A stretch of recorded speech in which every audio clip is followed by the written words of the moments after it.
آسان لفظوں میں سمجھاؤں تو سیلف سیبوٹاج کیا ہوتا ہے؟ سیلف سیبوٹاج ہوتا ہے اپنے اوپر اللہ کی حلال کی ہوئی چیزوں کو حرام کر لینا۔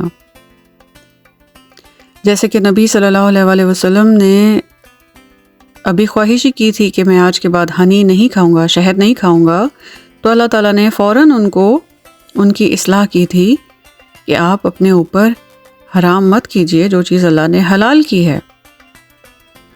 قرآن پاک میں بار بار ہمیں اس بات کا احساس ہوتا ہے کہ کچھ انسان کی طبیعت میں یہ چیز شامل ہے کہ وہ حد سے زیادہ پاکیزہ ہونا چاہتا ہے، یا وہ اپنے اوپر ایسی بندشیں لگا دیتا ہے جو کہ اللہ تعالیٰ نے نہیں لگائیں۔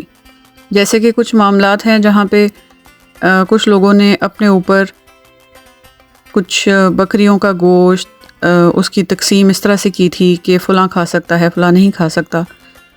اور اگر دوسرے مذاہب میں دیکھا جائے تو اسی کی ایک ایکسٹریم فارم ملتی ہے، جیسے کہ وہ مونکس اور ننز بن جاتے ہیں اور وہ سوچتے ہیں کہ ہم شادی نہیں کریں گے تو شاید ہم بہت زیادہ اللہ کے قریب ہو جائیں گے۔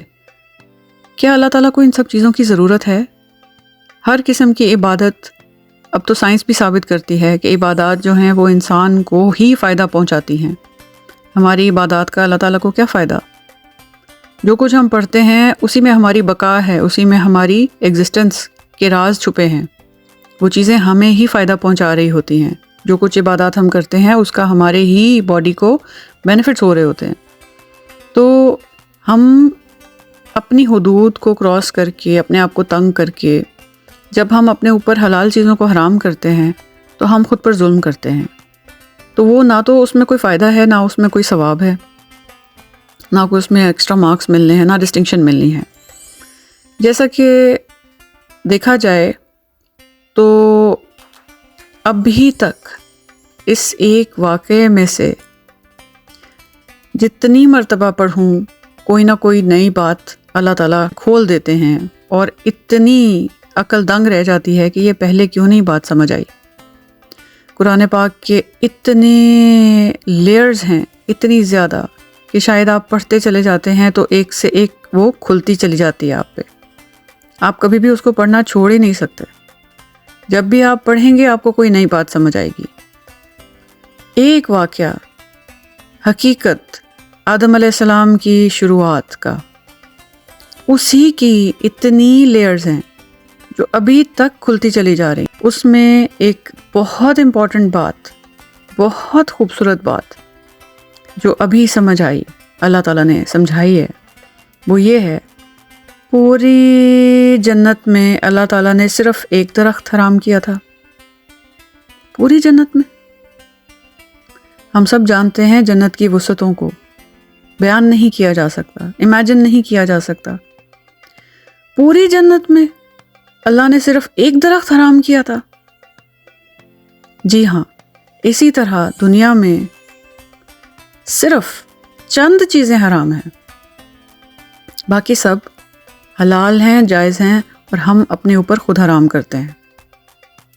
ہم اپنی وسعتوں کو قید کر لیتے ہیں اپنے ذہن میں، لوگوں کے ڈر سے، اللہ کے ڈر سے نہیں، لوگوں کے ڈر سے ہم جینا چھوڑ دیتے ہیں۔ ہم زندہ درگور ہو جاتے ہیں، ہم ایسے زندہ رہتے ہیں جیسے قبر میں رہ رہے ہوں۔ ہم اپنے گھروں میں دفن ہیں، مکین نہیں ہیں، ہم اپنے گھروں میں دفن ہیں، ہماری آوازیں ہمارے جسموں میں دفن ہیں۔ کیوں؟ لوگوں کے ڈر سے، اللہ کے ڈر سے نہیں، لوگوں کے ڈر سے۔ آج کے بعد آپ جب بھی کوئی کام کریں، آپ اپنے آپ کو پوچھیں، کیا یہ کام میں اللہ کے لیے کر رہا ہوں، رہی ہوں، یا لوگوں کے لیے کر رہی ہوں یا رہا ہوں؟